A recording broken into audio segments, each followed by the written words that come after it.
Keep it in mind that research shows cardio is an unreliable tactic for fat loss. We see that it doesn't help for weight loss, doesn't help for fat loss. People spend more time at the gyms doing cardio than they ever have. And yet, we have a worse obesity problem than we ever have. Well, that's bad news, isn't it? That is bad news.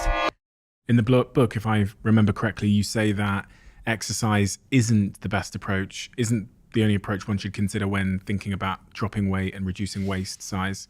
A lot of people might be surprised by that. Yeah, so some of the concepts that I talk about in the book around exercise, the way I phrase it is I want you to get more activity. One of the mistakes that I see people making is that they focus on doing periods of exercise. They say, I'm going to go to the gym and work out for an hour. I'm going to go run for an hour. And they don't pay attention to getting enough activity throughout the rest of their day. So I try to get people to refocus on just getting more activity throughout your day. And then when it comes to your exercise and your metabolic health, the most important part of building metabolic health through exercise is going to be building and maintaining your muscle. Muscle is very unique when it comes to our metabolic health. Muscle is metabolically active throughout your day. And so when you focus on building and maintaining muscle, it's going to better support your health, your metabolic health, than if we're just trying to do the cardio exercise and burning the extra calories during that time that we are exercising. Because you say here on page 72, keep it in mind that research shows cardio is an unreliable tactic for fat loss. That's a shock to most people because we've been taught that cardio is everything. Right. So when we look at the science around cardio, chronic cardio exercise, what most people think of as jogging or running at the gym, we see that it doesn't help for weight loss, doesn't help for fat loss. And that's why I don't want people to focus on cardio.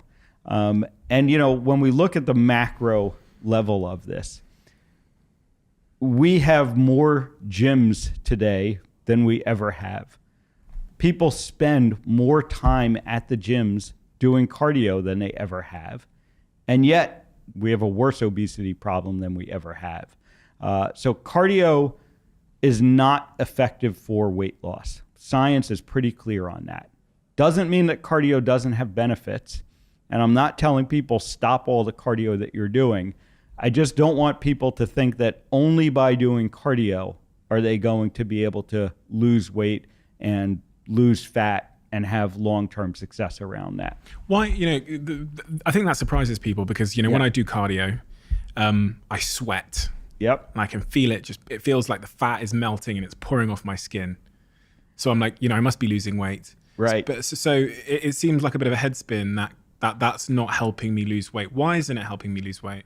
Yeah, there are two reasons that it doesn't help you lose weight. Number one is for most people, after they do a lot of cardio, they get hungry and they eat more.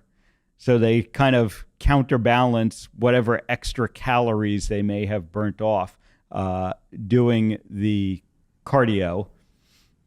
Is that inbuilt or is that just, is that the brain? I think it is. I think it's our body's sort of homeostatic mechanism. And the other problem with, thinking you're going to lose weight just by doing cardio is it's really relying on the calories in, calories out model. So again, the underlying assumption there is that if we just burn more calories, that will compensate for the extra calories that we've been eating. And again, we see that doesn't work over and over again. We know that our body actually adjusts the amount of calories that it burns. And if you go and you do that hour at the gym, during that hour, you're going to have burnt more calories. But during the other 23 hours of the day, your body is actually going to burn less calories to make up for that. Well, that's bad news, isn't it? That is bad news. And the extra point there is when we build muscle burns more calories throughout the day. So that's the other reason that the focus on muscle building is really the most effective way to exercise your way to weight loss. So weightlifting you would advise as a preferential way to lose fat and improve our metabolic health versus just like going for a jog. Right. Even if I'm burning 500 calories on my jog versus burning 500 calories doing weightlifting, you think that the weightlifting calories burnt are more important for weight loss than the jogging calories?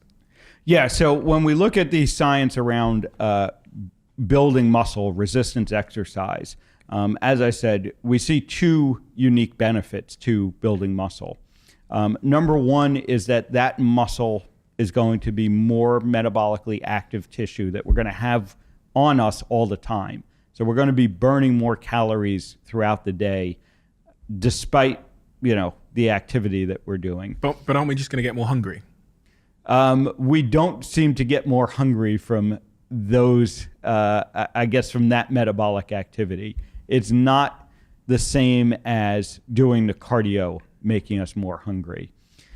The other unique thing about muscle, though, to understand is that as we age, the more that we are able to maintain muscle, the better quality of life that we have and the longer we are going to live.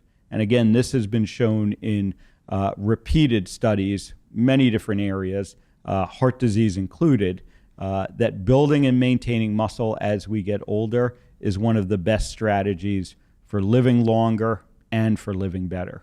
It's a bit of a downward spiral though, isn't it? Because, I get older, maybe I'm a little bit more inactive, maybe I retire, and then I lose muscle. And as I lose muscle, I become more inactive and the cycle continues.